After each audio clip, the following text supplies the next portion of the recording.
The Banff Springs Hotel loomed like a Gothic sentinel against the darkening sky, its spires stabbing into the clouds as if piercing the heavens themselves. Jack Marlowe stepped out of the black SUV, feeling the cold mountain air bite into his skin. He wasn't new to these kinds of places, haunted, steeped in blood and tragedy, but something about this place set his nerves on edge. He adjusted his earpiece and glanced at his team, who were already unloading their gear. "Let's make this quick," he said, his voice low but firm. Sasha Reynolds, the team's tech expert, nodded, her fingers flying over the buttons on her modified thermal camera. Lucy Trent, the rookie, shivered despite her thick jacket, her eyes wide as she stared up at the hotel. "Creepy as hell," she muttered. "No place like it." Marcus Vale, the team's psychic medium, replied with a grim smile. His eyes flicked back and forth as if seeing things the others couldn't. They entered the grand lobby, their footsteps echoing off the marble floor. The hotel was eerily silent, the kind of silence that seemed to swallow sound whole. As they moved deeper into the building, a sudden, low humming noise filled the air. Marcus froze, his eyes glazing over as he reached out to touch the wall. "She's here," he whispered, his voice strained. "She's angry." Before anyone could react, the lights flickered and then went out, plunging them into darkness. Lucy's breath caught in her throat, and she fumbled for her flashlight. A beam of light cut through the blackness, revealing the grand staircase, the place where the ghostly bride was said to appear. The temperature dropped sharply, their breath visible in the air.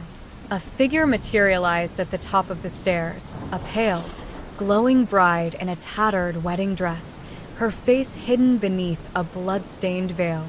The team stared, frozen, as she slowly began to descend the stairs, each step accompanied by the sound of sobbing that grew louder and more desperate. Suddenly, a piercing scream erupted from all around them, echoing through the halls like a chorus of the damned. The bride lunged forward, her veil whipping back to reveal a face twisted in rage and sorrow. Sasha's thermal camera crackled with static as it picked up the overwhelming energy in the room. "Move!" Jack shouted, pulling his gun instinctively, though he knew it would do little good. They bolted from the lobby, the screams following them, growing more intense as if the hotel itself was alive and angry. As they ran, doors slammed shut on their own, the walls seeming to close in, suffocating them with the weight of the past. They barely made it into the hallway when Marcus collapsed, clutching his head. "She's showing me so much pain, so much blood," he gasped, his eyes rolling back. Jack knelt beside him, shaking his shoulders. "Marcus, focus. What's she trying to tell us?" Marcus's body went rigid, his voice changing to a raspy whisper. "She was betrayed by the one she loved most. But she's not alone. There are others trapped here with her." Suddenly, a door at the end of the hallway creaked open. The team exchanged glances, their hearts pounding. Jack signaled for them to move forward cautiously. As they approached the door, a cold wind rushed out, bringing with it the stench of decay. The room was a forgotten bridal suite, untouched by time. The furniture was covered in dust, and the once white sheets were now stained with dark, ominous spots. On the bed, a figure lay still, covered in a veil of cobwebs. Lucy hesitated but then stepped forward, her hand trembling as she reached for the veil. The moment she lifted it, the figure's eyes snapped open, revealing hollow, black pits. The air grew thick with a sense of malevolence as the room seemed to twist and warp around them. Shadows moved on their own, creeping along the walls, and the temperature plummeted further. "Get out!" the figure hissed, its voice distorted and inhuman. The team stumbled back, but the door slammed shut behind them. They were trapped. Suddenly, the figure rose from the bed, its form shifting and elongating, transforming into something monstrous. The bride was gone, replaced by a creature of darkness, its skin crawling with malevolent energy. It lunged at them with supernatural speed, its twisted limbs reaching out to snuff the life from them. Jack fired his gun, but the bullets passed through the creature harmlessly. "It's not working," Sasha screamed, frantically scanning for a way out. "There." Marcus pointed to a hidden panel in the wall. They rushed towards it, but the creature blocked their path, its eyes burning with hatred. With no other choice, Jack grabbed a nearby candelabrum and swung it at the creature. To his surprise, the flames flared up as they made contact, causing the creature to shriek in agony. Taking the opportunity, the team bolted through the panel, finding themselves in a narrow, dark passageway. As they ran, the walls seemed to close in, the sound of the creature's screeches echoing behind them. They didn't stop until they burst through another hidden door, spilling into the safety of the main corridor. Panting and covered in sweat, they looked at each other, realizing the true horror of what they were up against. "This isn't just a haunting," Jack said, his voice filled with dread. "It's a war." The corridors of the Banff Springs Hotel seemed to coil and twist like a maze, each corner revealing more of the building's dark history. The team had retreated to the hotel's library, a dusty room that smelled of old leather and forgotten tomes. They had hoped to find some clue to the curse that seemed to plague them. Jack Marlowe flipped through the ancient ledger he'd discovered behind a false wall panel. The pages were yellowed and brittle, filled with scrawled handwriting that barely made sense. He read aloud, "Many a soul lost in the shadows of our past. Beware the bride who wanders, her sorrow eternal." Sasha Reynolds, busy with her thermal camera, groaned in frustration. "Great, more cryptic nonsense. We need actionable intel, not poetry."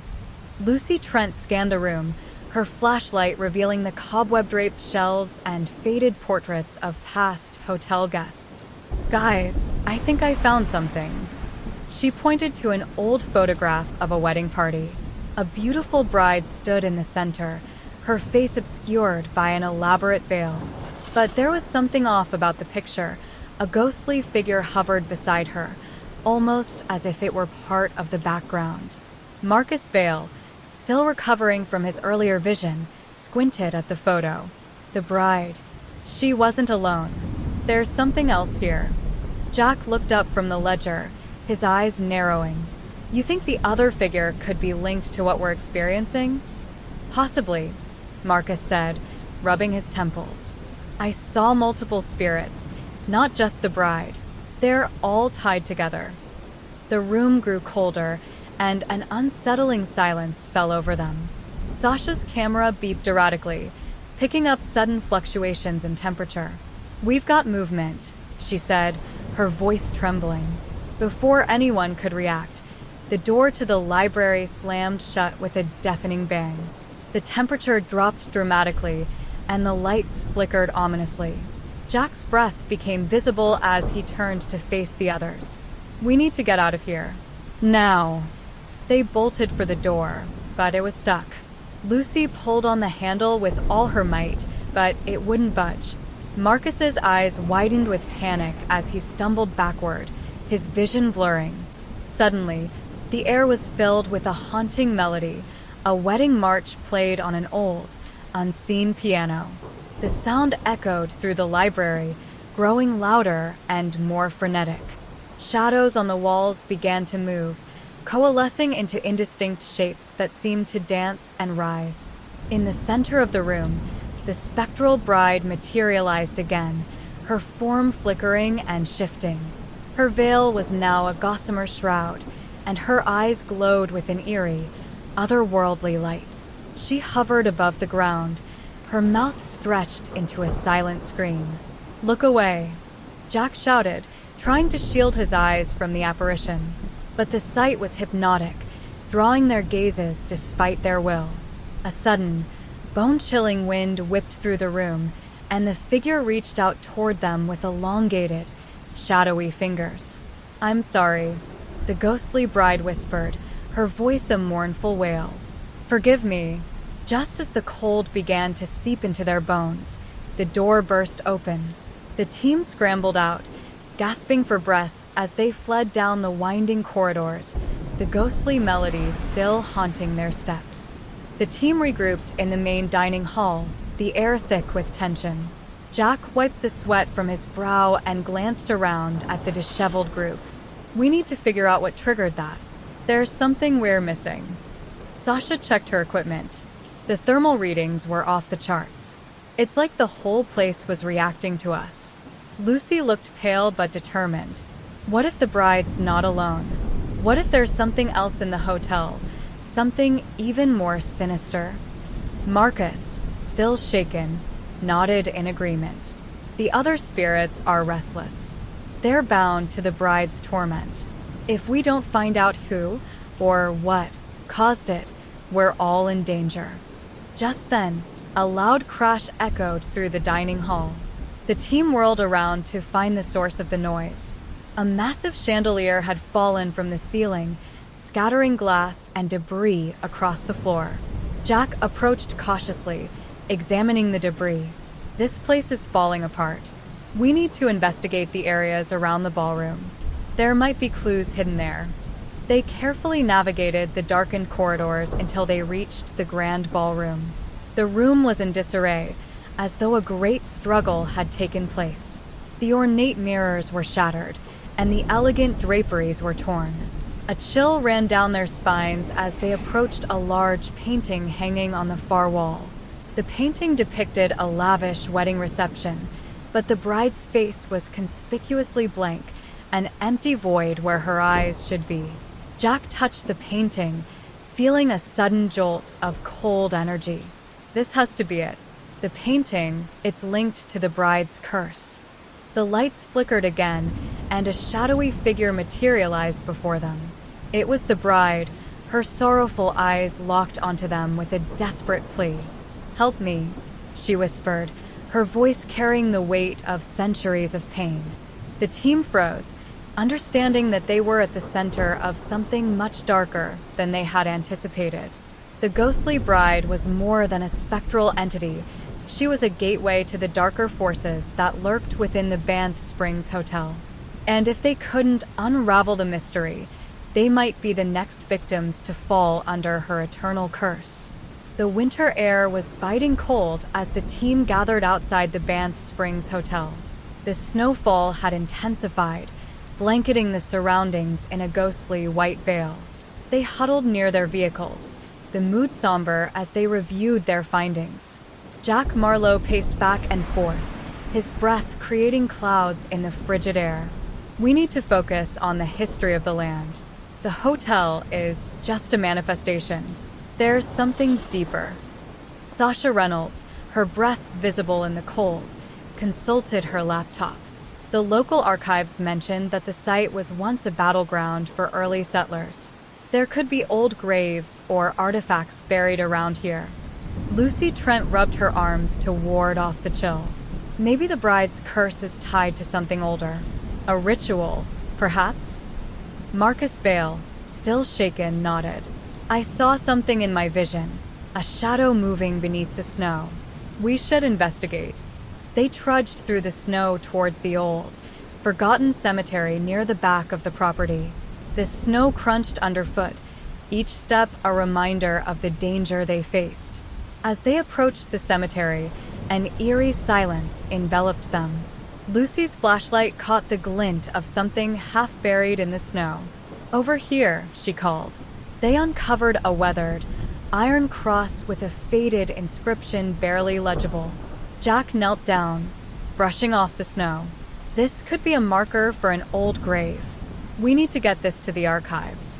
Just as they were about to leave, the temperature plummeted. A guttural growl echoed through the trees, and the team's breath became visible in thick, frozen clouds. Sasha's thermal camera picked up unusual activity, shadows moving erratically beneath the snow. "We're not alone," she warned. "There's something down there." The ground shifted, and dark, writhing figures began to emerge. Crawlers, Their bodies, grotesquely elongated and twisted, dragged themselves out of the snow, their eyes glowing with an unnatural light. The team scrambled, but the figures moved with frightening speed. "Run!" Jack shouted as the crawlers closed in. The team sprinted back towards the hotel, the twisted figures snapping at their heels. Their panicked breaths mixed with the ghostly howl of the wind.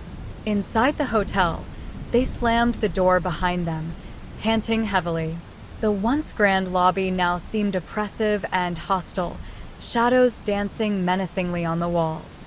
"We have to find out what these creatures want," Marcus said, his voice trembling, "and why they're connected to the bride." Exhausted but determined, the team regrouped in the hotel's basement, where they had discovered an old service entrance leading to forgotten parts of the hotel. Dust and cobwebs choked the air as they descended into the depths. The basement seemed endless, but Jack's intuition led them to a hidden door at the end of a narrow passage. With a collective effort, they forced it open. Inside, they found a small chamber with ancient symbols etched into the stone walls. Sasha's flashlight revealed an altar in the center of the room, surrounded by decayed remnants of ritualistic objects, bones, broken charms, and faded parchment. "This must be where the rituals took place," Jack said, examining the altar. "These symbols, they're tied to dark magic." Lucy found a partially burned manuscript on the floor. "This seems to be a spell book, but it's mostly illegible." Marcus, feeling another vision coming on, touched the altar.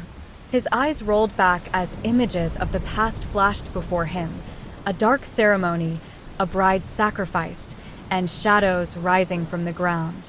"Guys, I saw it," Marcus said, his voice weak. "The ritual was meant to bind the spirits, but something went wrong. The bride was betrayed, and the curse was unleashed." The room grew colder, and the shadows seemed to pulse with a malevolent energy. The team's equipment began to malfunction, and a chilling wind swept through the chamber. "We're running out of time," Sasha said, her breath visible as she spoke. "We need to break the curse and get out of here." Jack nodded grimly. "We'll have to perform a counter-ritual. We need to use the symbols and artifacts from the chamber." As they prepared, the temperature continued to drop. The shadows on the walls grew more defined, and the oppressive presence of the spirits became palpable. The team worked quickly, hoping their efforts would be enough to stop the malevolent forces that had been unleashed. The ritual chamber felt like a tomb as the team worked frantically to gather the items they needed. With each passing second, the oppressive atmosphere grew more intense. Shadows seemed to crawl along the walls, their movement fluid and unnerving. Sasha Reynolds flipped through the fragile manuscript, her flashlight casting flickering shadows that made the words dance menacingly. "This is it," she said, her voice steady despite the fear she felt. "We need to follow these instructions exactly." Jack Marlowe meticulously arranged the ritual artifacts on the altar, bone fragments, broken charms, and old candles. Lucy Trent prepared the final component, a vial of ancient salt reputed to have protective properties. Suddenly, the temperature in the chamber dropped sharply. The candles flickered wildly as a low, eerie hum filled the air. The sound grew louder, resonating from the walls like the mournful cries of lost souls. Marcus Vale stood by the entrance, his eyes darting nervously as he felt the oppressive weight of the spirits closing in. "We're not alone," he warned. "I can feel them." Without warning, the floor beneath them began to tremble. The symbols on the walls glowed with an ominous light, and the air was charged with an electric energy that made their skin crawl. The shadows seemed to form into shapes, coalescing into ghastly apparitions. The apparitions swirled around the room, their faces twisted in eternal anguish. The ghostly figures of the past, victims of the failed ritual, seemed to be pleading for release. Among them was the spectral bride, her face a mask of sorrow and rage. Jack, holding the manuscript tightly, began reciting the incantations from the book. His voice trembled, but remained determined. The shadows reacted violently, writhing and howling as if in pain. Sasha threw the salt onto the altar, creating a shimmering barrier. The spirits recoiled, their movements becoming more erratic. Lucy and Marcus focused on the symbols, trying to draw them out and strengthen the protective circle. The energy in the room became almost unbearable. The walls seemed to pulse, and the very fabric of reality felt like it was being stretched thin. The apparitions grew more agitated, their wails mingling with the chant of the ritual. Just a little more. Jack shouted over the din. We're almost there. The ritual reached its climax as the spectral bride's anguished cries became deafening. The teens' exhaustion was palpable, their faces pale and drawn. Sweat mixed with cold sweat as they struggled to maintain their focus amidst the chaos. The bride's ghostly form approached the altar, her eyes locked on Jack. There was a moment of eerie calm, as if time itself had paused. Her sorrowful gaze seemed to pierce through him, searching for something, perhaps forgiveness, perhaps vengeance. The temperature in the room plummeted to freezing. The candles on the altar flickered violently before extinguishing completely, plunging the chamber into darkness. The only light came from the glow of the symbols on the walls, which now seemed to throb rhythmically. Jack continued to recite the incantations, his voice a trembling whisper. The shadows around them coalesced into a massive, shifting form. It was the Shadow Man, a dark, amorphous entity that loomed over the room with an aura of malevolent power. Marcus, sensing the Shadow Man's intent, grabbed a flare gun from his gear and fired it into the center of the room. The flare burst into brilliant light, casting an otherworldly glow and temporarily dispelling the shadows. But the respite was brief. The Shadow Man roared in fury, its form growing larger and more menacing. It lunged at the team, its presence almost tangible. Sasha, desperate, grabbed a vial of blessed water and hurled it at the Shadow Man. The liquid sizzled and hissed upon contact, causing the Shadow Man to recoil and writhe in agony. The apparitions began to fade, their mournful cries turning into a soft, mournful whisper. With a final, desperate chant, Jack completed the incantation. A wave of light burst forth from the altar, engulfing the chamber in a blinding radiance. The oppressive presence dissipated, and the room fell into an uneasy silence. The team collapsed, physically and emotionally drained. The shadows had receded, and the spirits, now at peace, had vanished. They were left in the cold, dark aftermath of their battle, a battle that had tested their resolve and strength to its very limits. Morning light struggled to break through the heavy, dark clouds that loomed over the Banff Springs Hotel.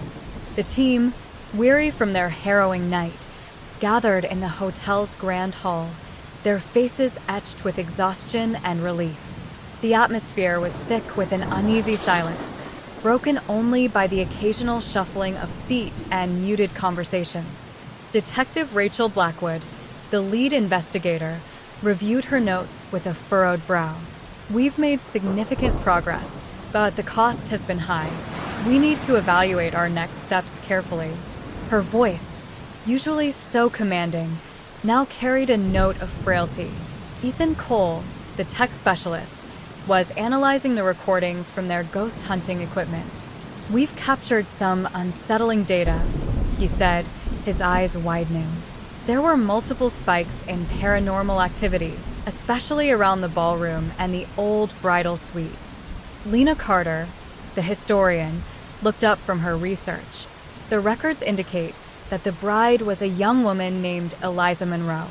She was tragically killed in a fire that destroyed part of the hotel in the early 1900s. Her death was a local scandal.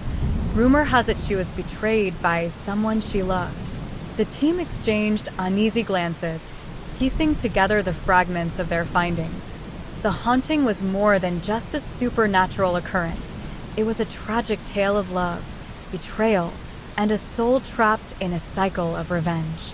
As evening approached, the team prepared for one last investigation. They planned to visit the ballroom where Eliza's ghost had been most active. The air was charged with anticipation and dread. The ballroom, once a grand venue for celebrations, now lay in eerie silence. The grand chandeliers, covered in dust, cast elongated shadows across the room. The team set up their equipment, the whirring of cameras and recorders punctuating the stillness. Rachel held up a piece of evidence, an old locket found in the bridal suite.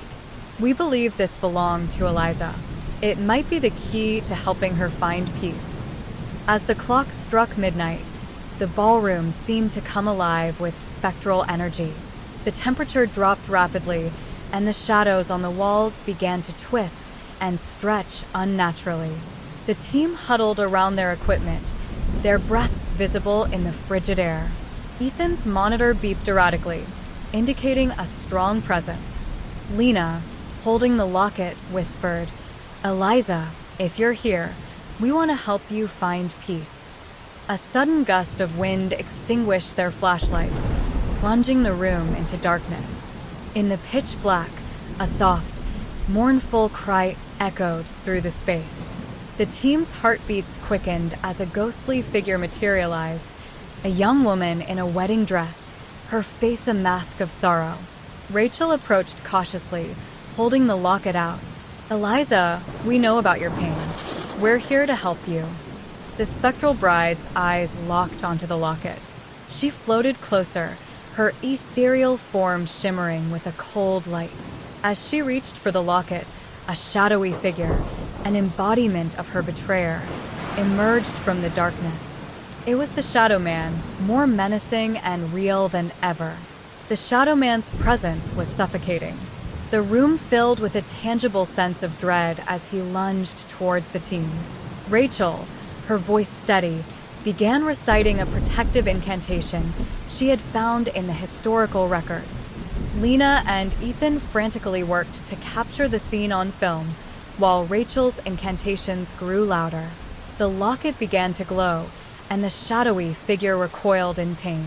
The spectral bride reached out, her hand touching the locket with a look of serene release. The Shadow Man roared, a sound that reverberated through the walls and shook the very foundation of the room. With a final, blinding flash of light, the Shadow Man was dispelled, and the bride's form began to dissolve, her sorrowful expression turning into one of peace. The temperature in the room stabilized, and the oppressive atmosphere lifted.